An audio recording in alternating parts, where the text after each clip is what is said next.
CNN Student News is happy to have you watching this Wednesday. I'm Carl Azus at the CNN Center. Our first story this December 14th, baby, it's cold outside. 2/3 of the United States, the eastern 2/3, are seeing record-breaking winter temperatures. Some places have recorded their coldest December day ever. What that means, this could be one of America's coldest winters in years. From North Dakota to Massachusetts, wind chill temperatures, what the cold feels like when the wind hits you, were expected to be between -10 and -35 degrees Fahrenheit. That can cause frostbite within minutes on uncovered skin. This latest Arctic blast follows a winter storm that struck last week, forcing thousands of airline flight cancellations in the Midwest, and it was still coating New England with snow last night. And as this week goes on, U.S. temperatures are expected to get lower. How is this happening? From the Gulf of Alaska and the northern Pacific, a strong cold front blew southeast into the country and started frosting its way across America. When a storm pattern like this hit the U.S. in 2014, meteorologists and the media were using the term polar vortex. What exactly is that?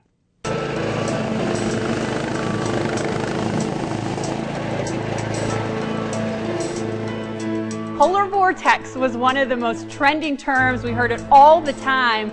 And in fact, it's not something that's going to come and get you. It's not something you can be inside. It's not an alien. It's not a monster. It's not something that's going to invade the U.S. In fact, the only way to be inside the polar vortex is to be in an airplane. It lives in the upper levels of the atmosphere.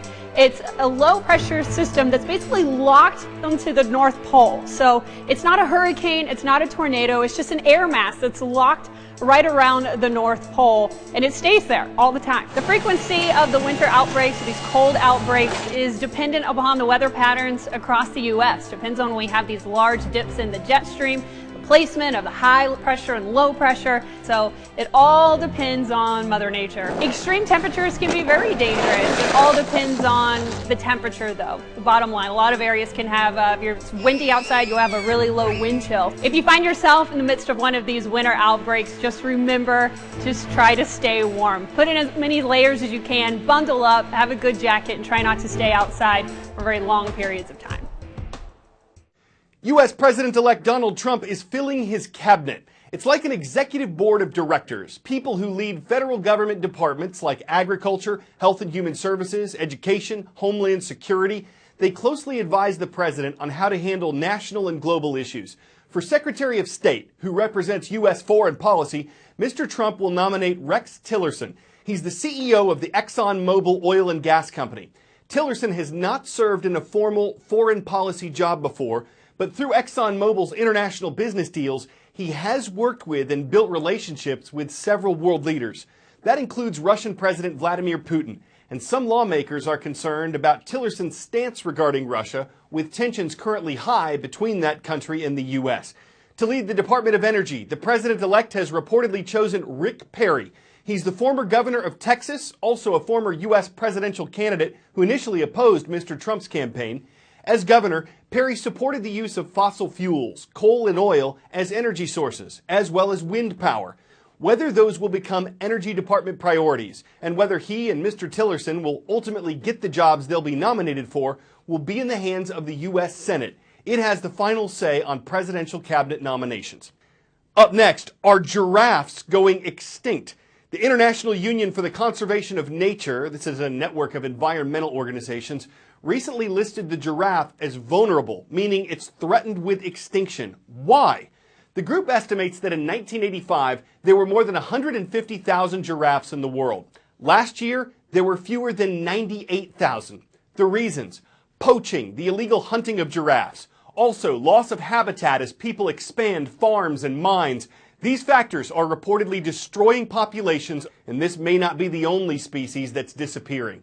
In the Costa Rican rainforest, it's sound, not sight, that's helping some researchers track the disappearance of amphibians. These creatures are vanishing at an alarming rate, and their plight may be a window into the troubled future of all species on Earth. Out here in the Costa Rican rainforest, ecologist Brian Pijanowski is setting up high-tech microphones to listen for the sound of extinction. What sort of frogs would you expect to hear? A lot of tree frogs out here, probably strawberry poison dart frogs.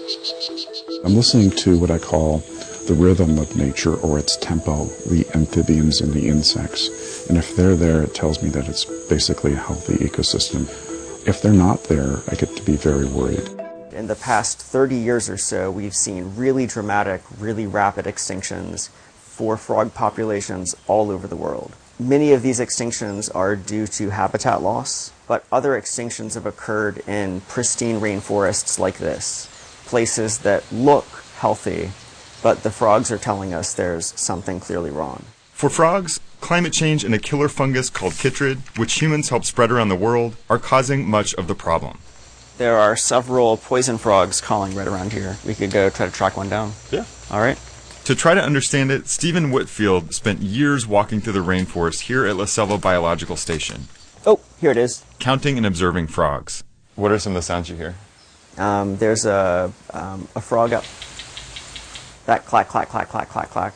That's a frog that you can hear from a fairly long distance. There we go again. Yep. He'll be the first to tell you that it's not easy work. There have been many occasions where I'm doing surveys for frogs, and I'll hear one call and spend half an hour or more looking into a small patch of vegetation, knowing that it's right there and that I need to find it, but unable to see it. That's where Pijanowski comes in. He and collaborators from around the world have been installing microphone sensors on the forest floor and up high in the canopy. The goal? Listen for changes that biologists like Whitfield might not be able to see. How many of these sensors are all around the forest here? At the height of our study, we had 34. Wow, okay. It could become a record of extinction. Pijanowski has audio recordings for this forest dating back to 2008, and already he's hearing signs of trouble. He showed me how he uses computer algorithms to analyze the sound and pick out the species trends. He visualizes these massive audio files in charts called spectrograms. When you're in the tropics, you look at a spectrogram, it's full, it's rich, because we have thousands of animals here. But when I see something like a spectrogram like this, where we have this large gap and it's dark, these kinds of differences are ones that you begin to ask serious questions. But there are some trends so obvious that Pijanowski hears them before the computers do. He tells me that in 2015, he was alarmed at how quiet the forest sounded. Take a listen to this file from 2008. And then another from 2015, recorded in similar conditions.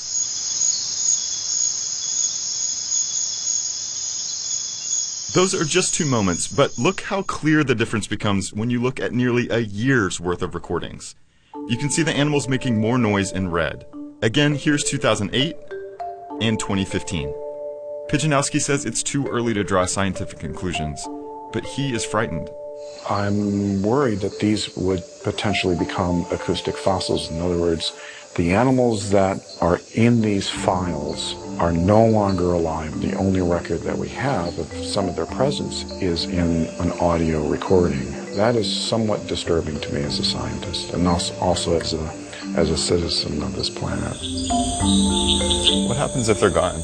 I mean, some of the theoretical work that we're doing in ecology suggests that we could have ecosystem collapse, and that's not good. You don't want to start removing organisms and expect the ecosystem to survive and function in a healthy way.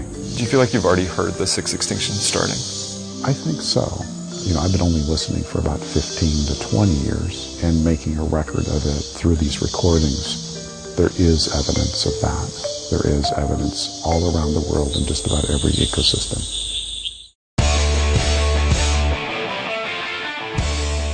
Before we go, they're not meerkats, they're meerkats. And they're pretty darn cute if you find meerkats cute. This is the latest addition to the Taronga Zoo in Sydney, Australia.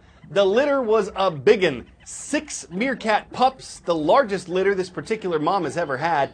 The zoo says she has her paws full with what officials believe are 3 boys and 3 girls. They were born about 5 weeks ago. And they're sure to attract visitors from far and near. They're the mirror image of their parents, and though so many of them threaten to litter the landscape, when it comes to meerkats, the more the merrier. I'm Carl Azus for CNN Student News.